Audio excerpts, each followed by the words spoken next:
So the program has been around now. This is our 14th year, so next year will be 15th, and it really is a very rigorous sequence curriculum. There is some room for flexibility, and the flexibility comes when you choose the electives you're going to take, which you can take both in the School of Professional Studies inside the NECR program and at other schools around the university. You also have flexibility when it comes to the topics of some of your assignments when you write papers. Some flexibility when it comes to the subject matter of your capstone process, which we'll talk about too. So we like to think of it in terms of cognitive, behavioral, and affective and the different dimensions that happen there.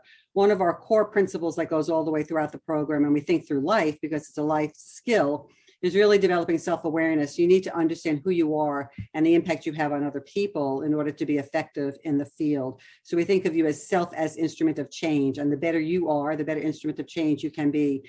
There is theoretical knowledge. We have a vast array of theories that we draw from, and you will find out which theories resonate with you more. There are analytical frameworks, especially that you learn in the capstone process, because we have to do conflict analysis to understand the needs. And really, how do you become consumers of research? So while you may do firsthand research, you also need to understand how to access and understand other types of research, right? In terms of behavioral, we have lots of skill building where it comes to actively listening. How do you really show that you're listening and paying attention?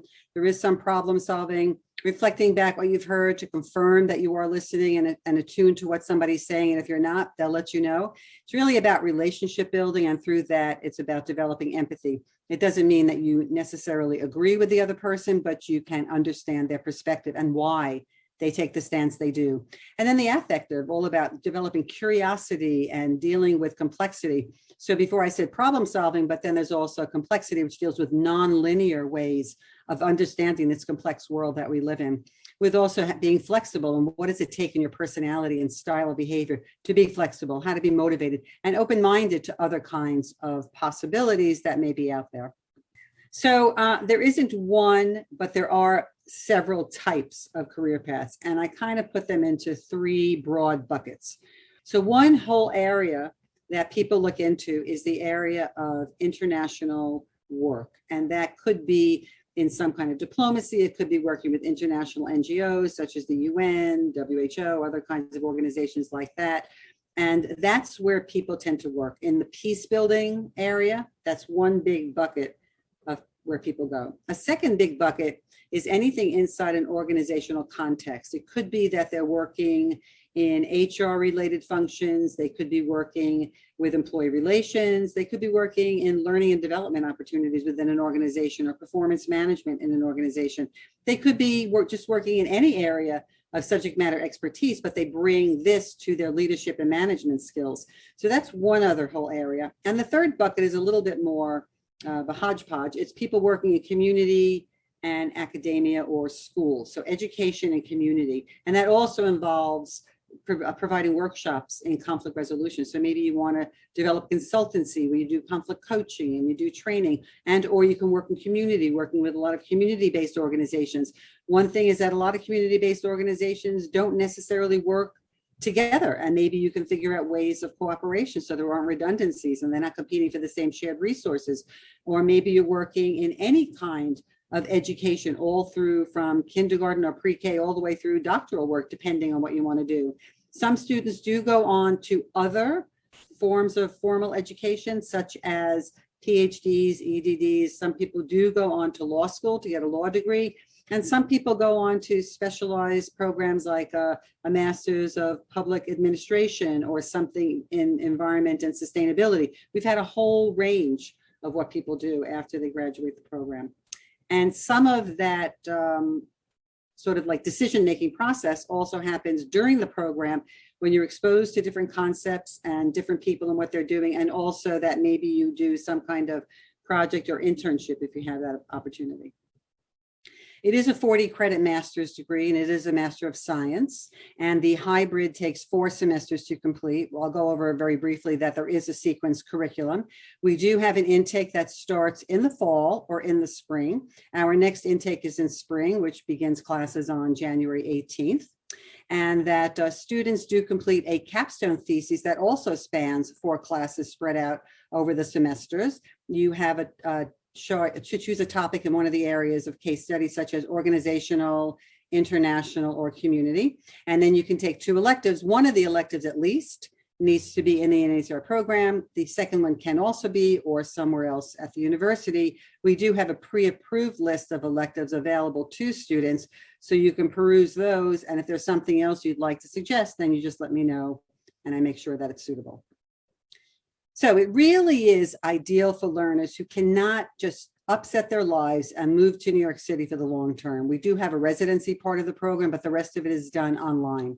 And so online really means that, especially in today's world, the virtual world is only growing. We have more and more presence in the virtual world. So it kind of parallels real life. So you're doing group work, you work in teams a lot, that parallels real life. How are you going to go it alone today's world? You have to work in a team, especially addressing the complexity. People bring different strengths to the team. And then depending on how well you are in your team, how well you function and work together, how the synergy is, depends on whether people can really act to their strengths or not.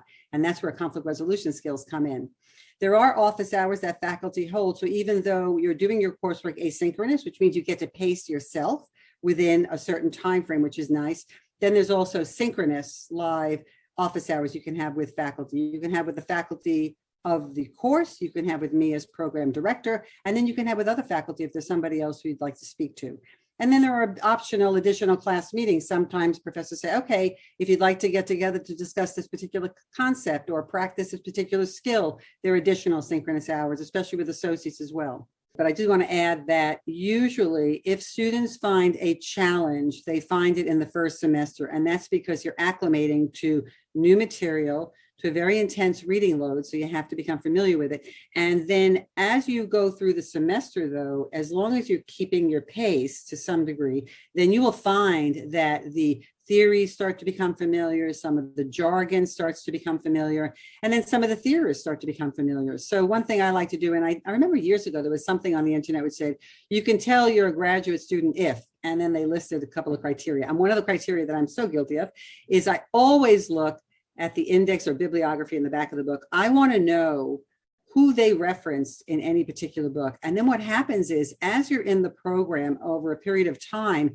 those names start to become familiar. And that is such a feeling like, yes, I'm in my tribe. I know where I am. I'm situated with people that I know and that I can resonate with their theories. Not necessarily I agree with everything, but I know where they're coming from and I understand that. So it's usually the first semester that is the most challenging, because you have to acquiesce to graduate school. You have to figure out how to place graduate school in your life. And it doesn't mean you just add it in at the bottom. It means that you have to sometimes shift priorities, and that sometimes school comes first, sometimes home comes first, sometimes work comes first. If you're on a sports team, sometimes sports comes first, whatever it is, but it is moving around. And during your second semester, whenever you start, fall or spring, whatever is your second semester, you travel to New York City to complete that 3-week on-campus intensive. There are 4 different classes that you're taking during that campus intensive, 3 that you complete except for follow-up assignments, and 1 that you start and then follow up after you leave. And what the program is going to do also is have lots of different social and networking opportunities. So you get to meet alumni, you get to meet other students who are in the program, you get to meet other faculty, and you get to meet other professionals who are in the New York City area. So it's really a wonderfully rich, exciting time to be together in New York. And then you get to be on Columbia University campus, which is fabulous.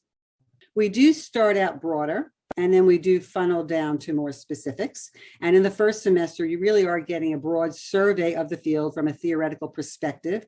You're getting a deep dive into your own dynamics, and then you're also starting the foundation of conflict analysis through your capstone process. And the foundations of conflict analysis, the 3rd course listed in the first semester, is the beginning of the 4-course capstone sequence. So you see that we do have preference that you take the core courses first in sequence, and then you take your electives towards the end. However, what does happen sometimes is that there might be an intensive elective offered the week after your 3-week intensive on campus. So if you have the opportunity and are interested in that particular elective, you can take that elective after your intensive residency on campus. So if you have a fall start, this is what the flow will look like. And if you have a spring start, it's the same flow. You're just shifting and starting in spring. So we do prefer you follow the sequence. If there's some extenuating circumstances where you may need to shift, you'll speak with me about it. And we want to make sure that every course that you need when you need it is being offered, because we do offer courses in person as well. So we just want to make sure that it's available to you if you shift out of sequence. If you stay in sequence, non-issue. It's always being offered when you need to take it.